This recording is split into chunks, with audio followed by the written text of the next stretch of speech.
श्रुति का दोषी अनुज, अनुपमा नहीं, साफ साफ कह दिया श्रुति ने।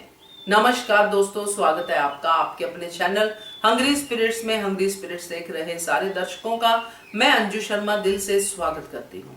जो कुछ आज श्रुति ने कहा वो हम लोग पहले बड़ी वीडियोस में डिस्कस कर चुके हैं। बहुत सारी बातें हमने इस बात पे की है कि अनुज बोलता क्यों नहीं है, क्यों नहीं क्लैरिटी देता श्रुति को। मगर कुछ लोगों का यह मानना था कि अनुज चाहे बोले चाहे ना बोले, अनुज की कोई जिम्मेदारी नहीं है, श्रुति ही सब कुछ समझे। तो यहां पे आज उस बात का जवाब श्रुति ने दे दिया। चलिए बात करते हैं। पहले वही निवेदन, जिन्होंने अभी तक चैनल को सब्सक्राइब नहीं किया है कर लीजिए, साथ में दोस्तों बेल आइकन दबाइएगा ताकि आपको हमारे वीडियोस के नोटिफिकेशन मिलते रहे। श्रुति को किसी भी एंगल से सही नहीं कहा जा सकता जो श्रुति ने अनुपमा के साथ किया। मगर जैसा कि अनुपमा ने कहा कि क्यों किया, उसके बाद जो चीजें श्रुति ने कही हैं जिसमें उसने अनुज को बहुत अच्छे से लपेटा कि आप भी इसमें शामिल हो, आप भी कम दोषी नहीं हो। मैंने आपसे कई बार पूछा, कई बार मैंने आपको कहा शादी के बारे में, प्यार के बारे में, हर चीज के बारे में, मगर एक चुप्पी के अलावा कुछ नहीं मिला।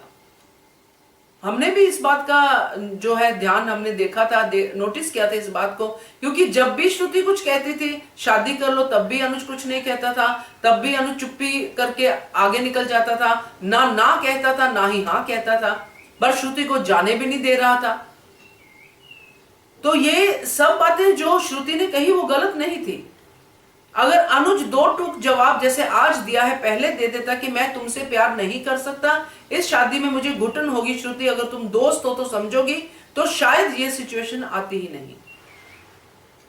इसीलिए श्रुति ने अनुज को दोषी ठहराया है दोस्तों, और अनुज दोषी है भी।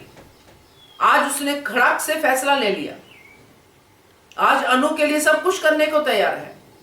मगर 5 साल पहले अनु को मनाने तक जाने की हिम्मत नहीं थी अनुज में। वही होता है ना, जब कोई दूर होता है तब उसकी वैल्यू ज्यादा समझ में आती है। इन 5 सालों में अनुज को अनुपमा की वैल्यू समझ में आ गई, इसलिए वो बाय हुक और बाय क्रुक जैसे भी हो अनुपमा को अपने पास चाहता है। श्रुति का ये सारा जो भी उसने किया, जो स्पाइस एंड चटनी के साथ किया, बिल्कुल गलत। जलन में इंसान को इतना भी अंधा नहीं होना चाहिए कि उसको दूसरों का नुकसान करने का ठेका मिल जाए। मगर इस सब में अकेली श्रुति नहीं, अनुज भी है। अगर अनुज श्रुति की ये इनसिक्योरिटी जो उसने कहा कि आपने देखा था कि मैं इनसिक्योर हो रही हूं, और अनुज ने बोला भी कई बार श्रुति को कि तुम इनसिक्योरिटी में मत रहो, ऐसा कुछ नहीं है। तो जब ऐसा कुछ नहीं था तो फिर आज ऐसा क्यों? ये तो श्रुति के सवाल बिल्कुल सही थे और कोई गलत नहीं था इसमें। तो यही है कि अब अनुज जो है अपना फैसला ले चुका है, जो कि बहुत अच्छी बात है। बहुत देर से लिया बट ले लिया, अच्छा किया। बट अब जो है इस बात से अनुज भी बरी नहीं हो सकता कि उसका कसूर नहीं था, उसका भी कसूर था। एक मैच्योर इंसान ऐसे डिसीजंस में हमेशा मैच्योरिटी दिखाता है, मगर अनुज ने नहीं दिखाई। ये बात श्रुति की बिल्कुल सही थी। क्या कहते हो आप? इसके बारे में कमेंट कीजिएगा। देखते रहिए channel hungry spirits. Thank you so much. Subscribe to our channel by clicking the subscribe button.